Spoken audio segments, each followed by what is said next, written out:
제품주들에 대해서도 좀 회의적인 시각이 나왔습니다. 네. 지금보다는 조금 더 하락세가 이어질 수 있으니까 네. 잠시 조금 기다리셨다가 좀 추이를 조금 더 지켜보시고 좀 접근하시는 게 좋지 않을까라는 생각이 듭니다.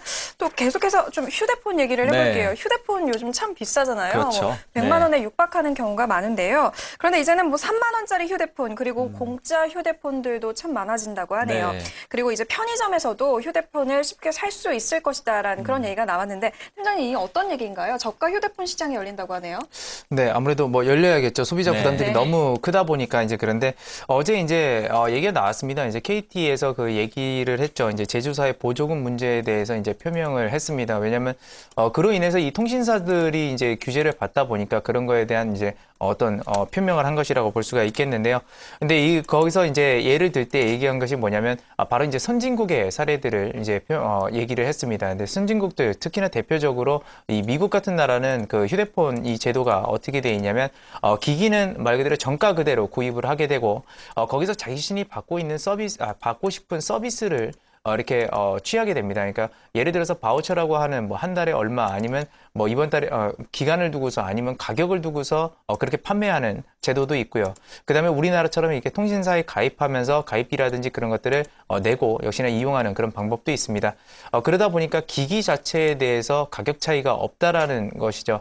우리나라에서 지금 문제가 되는 것은 뭐냐면 제조사의 보조금이라든지 아니면 통신사의 보조금 이런 문제들이 얽히고 설키고 있기 때문에 같은 기기를 구입한다 하더라도 또 대리점 위치에 따라서 틀리고 통신사마다 틀린다는 것이 지금 가장 큰 문제점이다. 그래서 소비자들이 그 부분에 대해서 상당히 많은 혼란을 겪고 있고 역시나 그 보조금에 따라서 이 소비자들은 이동하는 경향들이 있다 보니까 과열 경쟁이 일어나게 되고 전반적인 산업 자체를 좀 저해하는 그런 경향들이 있다라고 이렇게 말씀을 드릴 수 있겠습니다. 그래서 일단 선진국 사례들을 봤을 때는 뭐 우리나라 같은 경우는 대부분 미국이 어떤 제도를 가지고 있으면 향후 2년 내에 그 제도를 따라가는 경향이 있기 때문에 과거 사례들을 통해서 봤을 때 이번에 이런 통신사와 제조사 간의 문제도 그래서 소비자도 문제가 같이 껴있는 것이죠. 이런 부분들이 바로 미국의 그런 제도들을 따라갈 가능성이 굉장히 높다라는 점 말씀을 드리겠고요.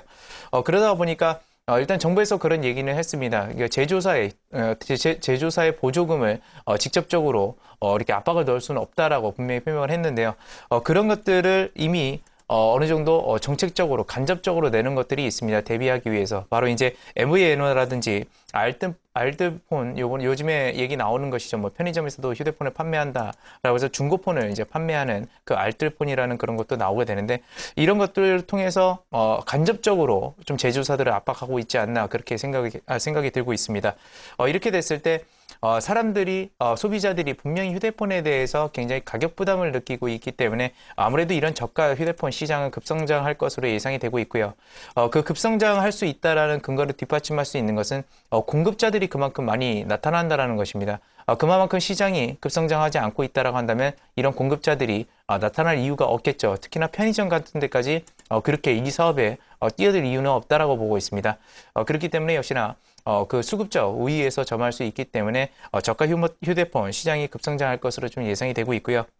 이제 그렇다 보면 사실상 요즘에는 데이터 사용량이 굉장히 많고 이전에는 뭐 음성 통화라든지 통신망 사용량이 많았는데 그것이 점차적으로 이제 데이터로 가게 되고 그런 얘기들도 많이 나오고 있습니다. 그러니까 무료 통화 물론 카카오톡을 통해서 이 무료 통화라는 것이 많이 알려지기도 했지만 그 이전부터 이 IT 업계들이 추진했던 것은 뭐냐면 통신비에 대해서 통화료에 대해서 향후에는 미래에 없어질 거라는 그런 주장들을 많이 했는데 바로 이제 데이터 트래픽이라든지 그런 것들을 이용해서 역시나 그 시장이 굉장히 커질 것으로 예상이 되고 있고요.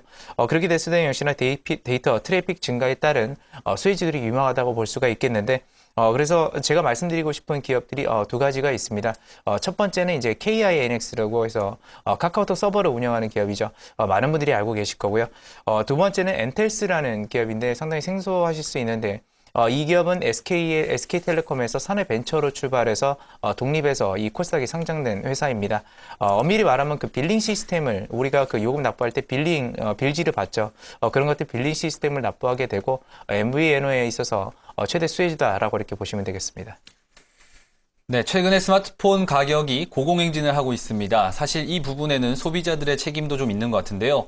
어제 나온 뉴스를 보니까 스마트폰 소모품 중에서 앞에 액정 필름, 소비자분들도 시청자분들도 많이 붙이실 텐데요. 필름의 가격이 보니까 300원짜리와 4만 원짜리의 품질의 차이가 거의 없다고 합니다. 이 가격은 어떻게 보면 전체적인 붐이 만들지 않나 생각이 됩니다. 스마트폰과 관련해서 저가 폰에 수혜주는 KINX와 엔텔스 제시되었습니다. 잘 참고해보시면 좋을 것 같고요. 마지막 이슈 한번 살펴보겠습니다. 네, 마지막으로 자동차 업종에 대해서 얘기를 좀 해볼게요. 네. 자동차주 하락폭, 낙폭이 좀 커지고 있는 상황입니다. 딱 엎친 데 덮친 격이라는 말이 맞을 것 같아요. 우선 환율 문제도 전반적으로 영향을 계속 미치고 있는데 거기에 실적 부진이라는 불명예까지 떠안았습니다. 팀장님, 이 자동차주 부진 언제까지 이어진다고 보시나요? 일단 지금 상황으로서는 물론 심리적인 요인도 분명히 네. 있다라고 네. 이렇게 생각을 하고 있지만 사실상 지금 상황에서는 어떻게 이것이 바로 이제 반등을 가느냐 이런 측면들은 그러니까 실적이 개선되느냐 그런 측은 좀 기대하기 어렵지 않나 그렇게 생각을 하고 있습니다. 일단은 그렇다고 해서 현대차 그룹이 실적을 못 올린 것도 아닙니다. 이제 사상 최대 실적을 올렸는데 워낙에 예상 실적이 높았기 때문에 그런 예상 실적 대비해서 부진한 실적이 주가를 하락으로 끌어내리는 요인이 있고요. 앞전에도 말씀을 드렸었지만 그 엔저 현상들이 이런 자동차 주력 국가들에게 있어서 상당히 크게 타격이 올 것으로 좀 예상이 되고 있어서 역시나 그런 부분들에 있어서 가장 어떻게 보면 라이벌 관계라고도 볼 수 있는 우리나라 자동차 업계가 특히 좀 타격을 받고 있다라고 이렇게 보시면 되겠습니다.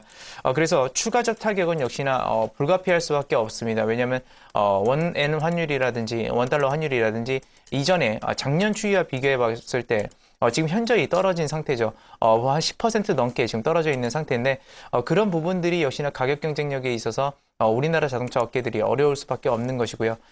똑같은 판매를 한다고 하더라도 결국엔 그 부분에 있어서 가격 매출액은 역시나 짓누릴 수밖에 없기 때문에 이 실적 회복에 대해서는 상당히 좀 비우호적이다 이렇게 보시면 되겠습니다. 그리고 또한 중요한 것은 뭐냐면 이것도 앞전에 말씀드렸지만 이 제조업 기반의 국가들의 주력 산업이 바로 자동차라는 것이 이 자동차 업계들의 그 완성차 업계들의 치열한 경쟁을 지금 현재는 계속해서 좀 유도하고 있다라고 이렇게 보시면 되겠는데요. 그런 유도하는 과정에 있어서 지금 굉장히 재밌는 것은 뭐냐면 일종의 말하면 연비에 대해서 굉장히 각국 자동차 업계들이 이제 집중을 하고 있다라는 겁니다. 그래서 고효율 연비라든지 아니면 새로운 컨셉트카라든지 이런 것들을 출시하게 되면서 자사의 브랜드라든지 그런 것들을 더 확대하려고 하는 노력이 지금 보이고 있죠. 지금 현대차 그룹 같은 경우도 그 이전에 토요타가 렉서스라는 브랜드를 내게 되면서 고급 이미지로 따로 다른 회사처럼 보이게 해서 이 고급 이미지로 해서 미국 시장을 공략을 했었는데 현대차가 그런 부분들이 제네시스를 똑같이 출시하게 되면서 미국 시장을 공략했지만 렉서스만큼의 그런 인지도는 얻지 못했습니다. 그럴 바에는 아예 현대차의 그 브랜드를 부각시키자라는 점에서 새로 이번부터 출시되는 제네시스라든지 에쿠스라든지 이런 부분들에 대해서는 역시나 현대차의 로고를 붙여서 출시해서 브랜드 가치를 높이기 위한 그런 전략을 펼치고 있습니다. 하지만 계속해서 말씀을 드리지만 역시나 단기적으로는 실적이 역시나 그 회복된다라든지 그런 것들은 좀 불가피하기 때문에 그런 점들은 역시나 우리가 지금 피해야 될 상황이다라고 이렇게 볼 수가 있겠고요. 다만 현대차의 브랜드 가치가 높아진다는 측면에서는 역시나 긍정적이라고 볼 수가 있겠습니다. 그래서 일단 현재 상황은 지켜보자라는 관점으로 좀 이게 자동차 업계들 아직까지는 좀 조심해야 될 시기다라고 이렇게 말씀드리겠습니다. 네, 자동차 관련된 업종에 대해서 이야기 들어봤습니다. 그렇지만 지금 가장 절박하게 전략이 필요한 분들은 아마 자동차주를 보유하고 계시는 분들이 아닌가 싶은데요. 지금 보유하고 계시는 분들이라면 어떤 전략을 펼쳐보는 게 좋겠습니까? 네, 일단 앞전에서 잠깐 언급은 해드렸었는데요. 네. 이 고효율 연비 자동차들에 대해서 굉장히 관심이 많습니다. 오늘 저도 아침에 이런 기사를 봤는데 1리터당 100km가 넘게 가는 그런 자동차도 이제 나온다라고 합니다. 네. 물론 그것이 이제 한정 생산을 해가지고 그런 부분들을 이제 부각시키기 위한 것들인데요.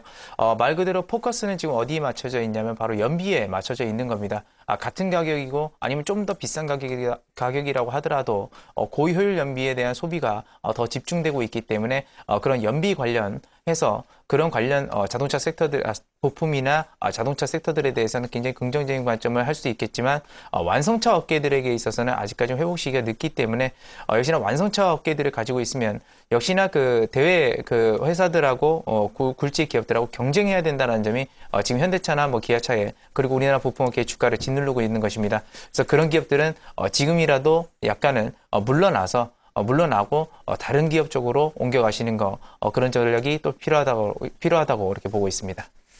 네, 오늘 오전에도 자동차 업종들 굉장히 좋지 않은 흐름을 보여주고 있습니다. 리터당 100km라고 하면은 흔히들 얘기하는 기름 냄새만 맡아도 가는 자동차가 나오는 시대가 이제 곧 열리지 않나 싶네요. 자, 완선차 업종에 대해서는 별로 좋지 않은 의견이 나왔고요. 부품주에 오히려 관심을 가져보자는 의견 나왔습니다. 잘 참고해서 대응해 보시기 바라겠습니다. 네, 이슈 뉴스 이렇게 이성규 팀장과 다양한 얘기 나눠봤습니다. 팀장님 오늘 도움 말씀 고맙습니다. 감사합니다. 감사합니다.